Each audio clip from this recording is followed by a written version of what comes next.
Beautiful sight, right? Oh, please keep enjoying it. We know you're not actually here, but we're happy you made the journey anyway. We're glad that you decided to immerse in the virtual world for a while. As you observe this unique space, let me remind you that you can only visit here because of our greatest accomplishment as human beings. Science. Yes, these devices setting you free from the physical world are the children of science and humanity. It would be nice of you to thank science, don't you think? That is the least you could do, but not the best. The best would be to let people know the good news. Science is here to free us, and only for a very small price. Do not listen, my friend.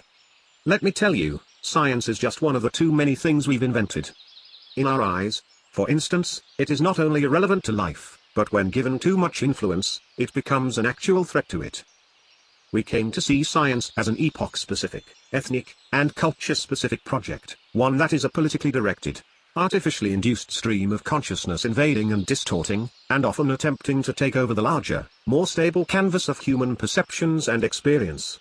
In a world consisting of dominating and dominated societies, the culture products of the West, including its science, are able to claim compelling primacy and universal validity only because of their congenital relationship with the political throne of global power.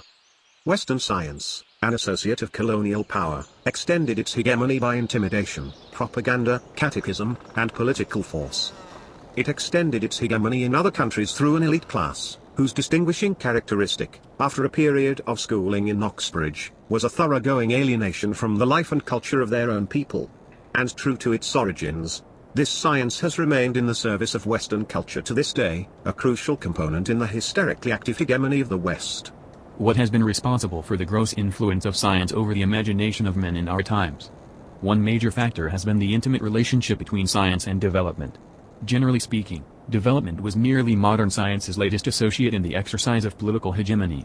Earlier, science had linked itself with Enlightenment and millennial claims, before going on to associate itself with racism, sexism, imperialism and colonialism, and then settling down with development, an idea in which most of these earlier inheritances are encoded.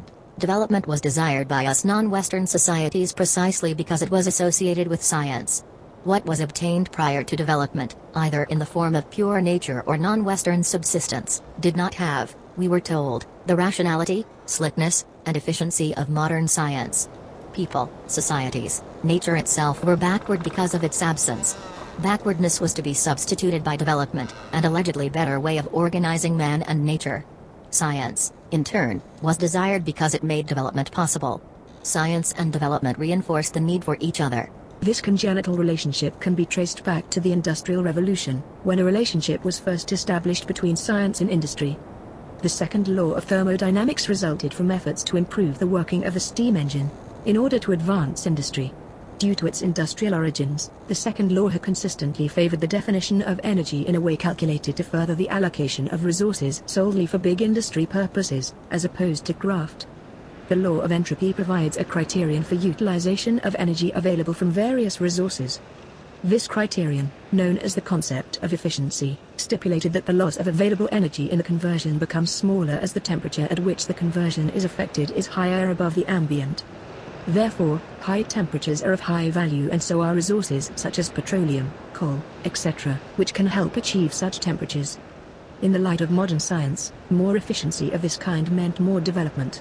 So, just as economics invented the idea of scarcity to further its domain, so science assumed the idea of thermodynamic efficiency in order to dislodge competition. And so, both nature and non-Western man proved to be losers when thermodynamic definition of efficiency became the criterion for development. In fact, all processes or work effected at ambient temperatures are discounted in the suzerainty of modern science. Yet, it is these processes that lack the polluting side effects of waste heat and effluents associated with big industrial processes. Despite this, the mermaid song of science and development, or maybe its threatening fist, reached the leaders at the Third World, who then decided to render both nature and handicraft production irrelevant, since they were not associated with development. And development had to be forced into people's realities. The modern state does not understand, much less accept, the right of people not to be developed. Science dismissed all existing processes in nature and traditional techniques as inferior.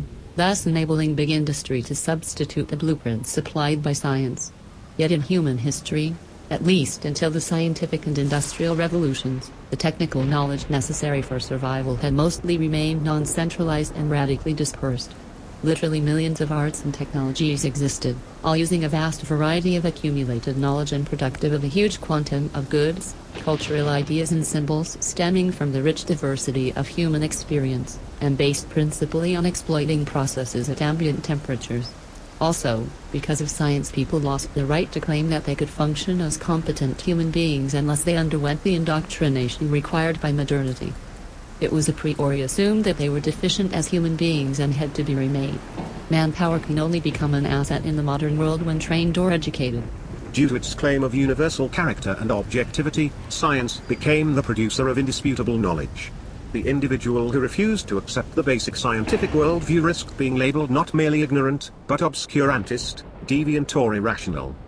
Thus, planning, science, and technology, the technocracy, now became the principal means for usurping the people's rights to the domains of knowledge and production, for dismissing the people's right to create knowledge, and diminishing their right to intervene in matters of public interest or affecting their own subsistence and survival. Knowledge is power, but power is also knowledge. Power decides what is knowledge and what is not knowledge. Science should have been critically understood not as an instrument for expanding knowledge, but for colonizing and controlling nature, the direction of knowledge, and consequently, human behavior. We hope you enjoyed your stay at our parallel reality. Remember that thanks to new developments in technology like this you are using to visit here, you can now connect, interact and empathize with your human brothers and sisters in ways never available to you before.